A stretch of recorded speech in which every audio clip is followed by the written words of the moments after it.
Chris Harper picked up his wife's phone by accident. He wasn't suspicious. He wasn't looking for anything. She asked him to find a photo, something to send her mom. The phone was on the table. He picked it up, opened the gallery. His finger slipped. The messenger opened instead. The last message had been sent 20 minutes ago. In Filipino. He didn't know the language, but he knew one word. Mahal. Love. He stood in the middle of their kitchen in their Sydney apartment and stared at the screen. Outside, it was a normal Australian Tuesday. Inside, everything had changed. What he found on that phone, and why this story isn't really about betrayal, but about what happens when a person moves to a new country and doesn't know how to live in two worlds at once. You'll understand by the end. Stay until the final chapter. There's something there that could save you, and not just your money.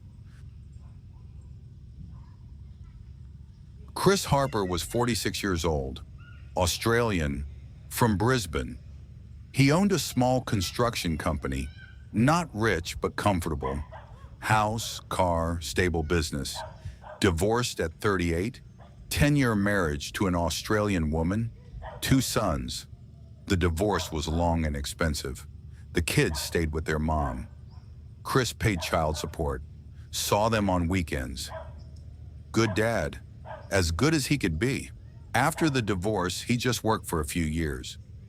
No energy for relationships. At 42, he flew to the Philippines. Business trip. One of his subcontractors sourced materials from there. He landed in Manila for a week. On day 3, a colleague took him to lunch in Makati. There was a woman at the next table, eating alone, reading a book.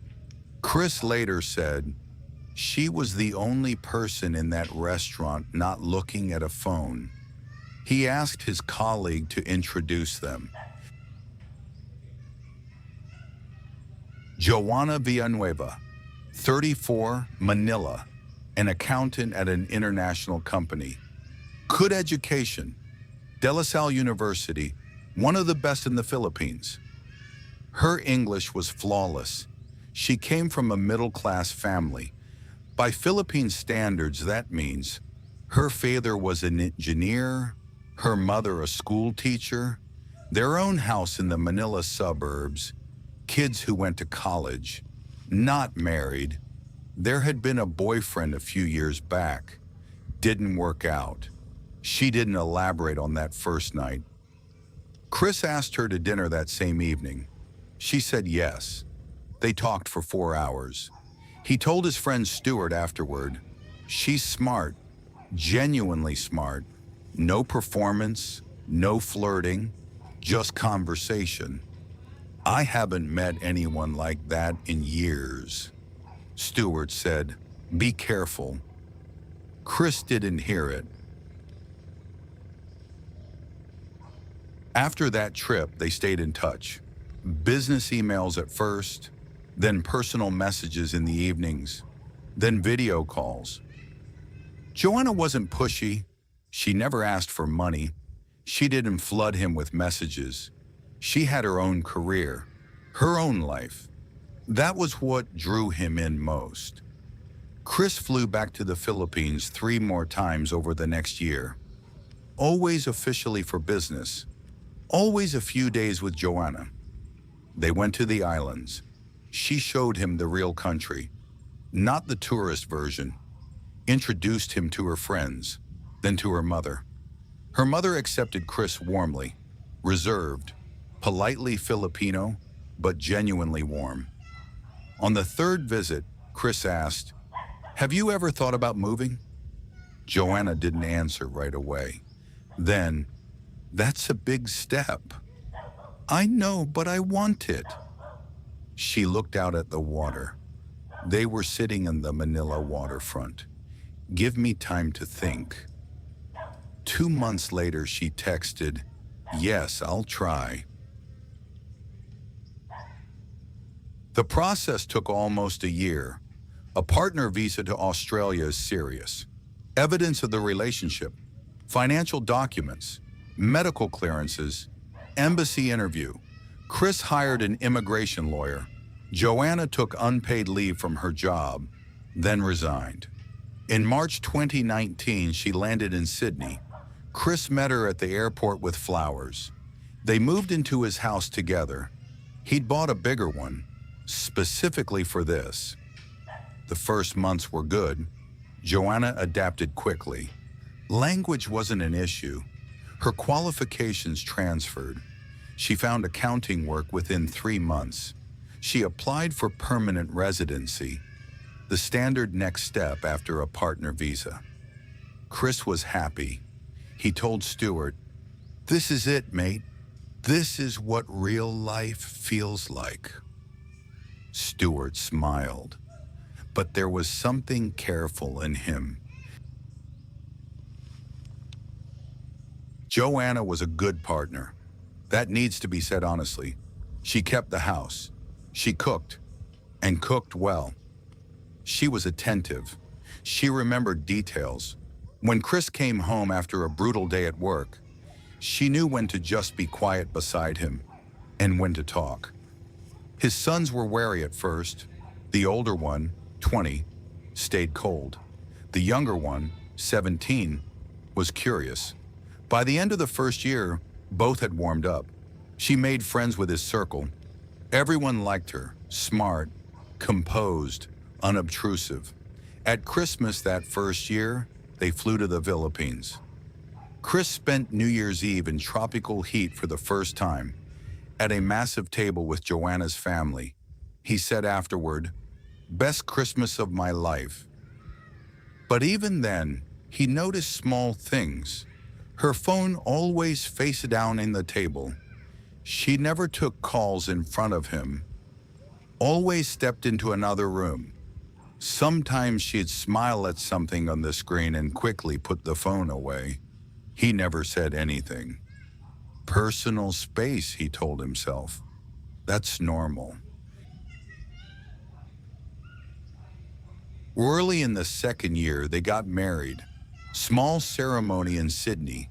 His friends, her best friend who flew in from Manila. Joanna's mother came too. Chris paid for the ticket. Everything was right. Joanna received permanent residency a few months after the wedding. That's an important detail. We'll come back to it. Year 2 moved along normally. Joanna worked, Chris worked, evenings together, weekends. Some tension now and then, like any household. Chris noticed she was calling home more often. Not once a week like before, every day, sometimes multiple times. He'd ask, "Everything okay with your mom?" "Yeah, all good, I just miss home." He understood. She was far from her family. That's normal. Once he noticed she was doing a transfer, not a huge amount, $500 Australian dollars. He asked, "For your mom?" "Yes, she has some household expenses." Chris didn't think about it further. 2 years together, good life, normal marriage. Small things, Chris explained away. Phone always face down, calls taken in another room, money transfers. She misses home. All of it seemed explainable until that Tuesday when he picked up her phone. If you haven't subscribed yet, now's the time. And we keep going. Because what comes next is the part Chris didn't see coming. Chris wasn't the type to go through someone's phone. He stood there and looked at the screen. The conversation was long. He didn't understand the language. He photographed several screens with his own phone, then ran them through a translator. He read slowly, read again. There was a man. His name was Romeo. From the messages, they had known each other for a very long time, many years. The word mahal came up constantly. There were photos, theirs, together. Some dated after she had moved to Australia. When? How? Then he understood. Those trips back to Manila. She had gone home twice over those 2 years. Officially to visit her mother.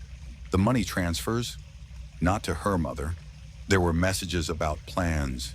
He was translating slowly. Google Translate giving clunky versions. But the meaning was clear. She had written to Romeo, "Once I get citizenship, we can figure out what to do next." Chris read that 3 times, then sat down in the kitchen chair. Joana was in the shower. He could hear the water running. When she came out, he was sitting at the table, her phone in front of him. She saw it, stopped. Chris asked quietly, "Who is Romeo?" Joana didn't answer right away. She walked over, picked up her phone, looked at him. Chris said, "I translated it, not all of it, but enough." She sat down across from him. The conversation lasted 2 hours. Chris didn't raise his voice. Joana didn't cry. She told him. Romeo, they had been together since she was 20, almost 15 years. He was married, officially. No divorce in the Philippines. We already know that from other stories. They couldn't be together officially. She had moved to Australia, but the connection never broke. Chris asked, "Did you love me?" "In my own way, yes. You're a good man. You gave me a different life. But Romeo, that's something else." Chris looked at her. "And the line about citizenship?" Silence. "Joana, the line about citizenship." She didn't answer. She didn't need to. Chris slept on the couch that night. In the morning, he called Stuart, told him everything. Stuart went quiet. Then, "Chris, don't. You were right. I didn't want to be right. I know." For the next few days, they lived in the same house, barely speaking. Then she said, "I'll find somewhere else to live." Chris asked, "Are you going back to the Philippines?" She shook her head. "No, I'm staying in Australia." That was the answer to a question Chris hadn't asked out loud. She had permanent residency. In a few years, she could apply for citizenship. She wasn't going anywhere. Chris called a lawyer. Divorce in Australia after less than 2 years of marriage is a standard process, but requires evidence that the marriage has broken down. The lawyer explained, if she claimed the marriage was genuine, it would be her word against his. Proving intent to use the marriage for immigration status, extremely difficult to do. The phone messages in a foreign language, not legally admissible as proof. The divorce would take time. The money spent on the move, the visa, the lawyer, all gone. A month later, Chris and Stuart were at the pub. Stuart asked, "Did she actually love you?" Chris thought about it. "I don't know. Maybe in her own way. She was never cruel, never lied directly. She just didn't tell the truth." "Those are different things," Stuart said. "Do you think she planned it from the beginning?" Chris was quiet for a long time. "I've thought about it a lot, and honestly, I don't know. Maybe at first she just wanted a different life. Australia is a real opportunity. Good life, stability.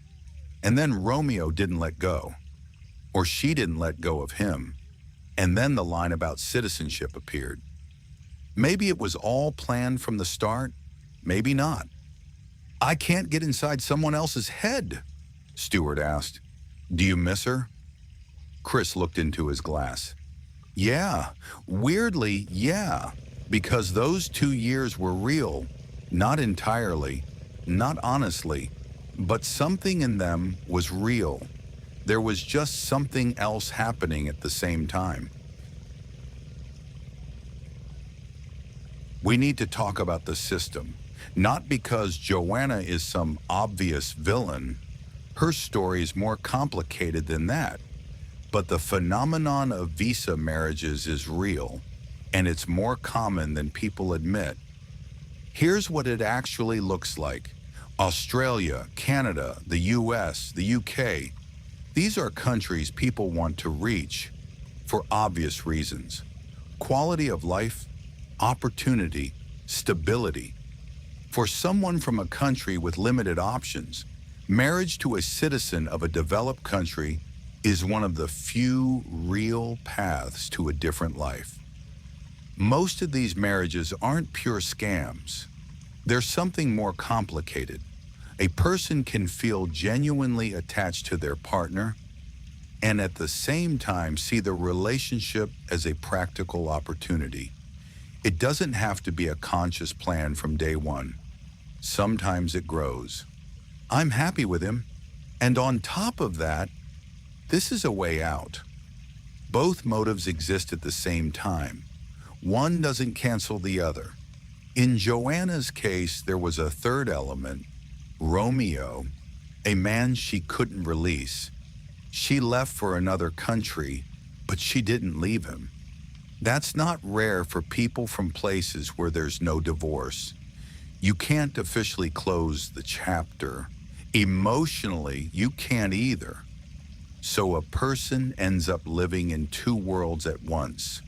One of those worlds in Sydney with Chris, the other in Manila with Romeo. Let's talk about what matters if you're thinking about a serious relationship with someone from another country, especially if a partner or spousal visa is part of the picture. Number one, a partner visa to Australia, the US, or Canada is enormously valuable to someone from a country with limited options. That doesn't mean every cross-border relationship is motivated by self-interest. It means this factor exists. A smart person accounts for it. Number two, if someone is moving to be with you and they have significant past relationships that were never officially closed, you need to know that before the move, not after. Ask directly, was there someone important to you back home? How did it end? Are you sure it's over? Number three, the red flags Chris saw but explained away. Phone always face down. Calls only taken in another room. Money transfers with no clear explanation. Frequent trips home. None of these prove anything on their own, but together, they're a signal worth discussing, not ignoring. Number four, permanent residency and citizenship are stages the immigration system deliberately stretches out over time.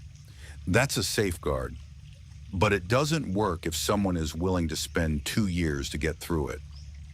Number five, proving that a marriage was entered into for immigration purposes is legally very hard. Messages on a phone in a foreign language are not evidence in court. If you have doubts, talk to an immigration attorney before the situation becomes irreversible. Chris and Joanna divorced about a year after that evening. No drama. She didn't go after the house. He didn't try to challenge her residency. They just separated. Joanna stayed in Sydney, working, living her life. What's happening with Romeo? Chris doesn't know. He never asked. Chris sold that house, bought a smaller one. He thinks about her sometimes, without bitterness. He says, those 2 years were real, not completely, not honestly, but something in them was real. I just didn't understand which part. His older son asked him once, Dad, did you love her? Chris thought about it. Yes, the version of her I knew. Yes, There was just another version, one I didn't know. If this story made you think, share it with someone who needs to hear it. And if you're not subscribed yet, now's the time. More stories like this one are coming. Real ones.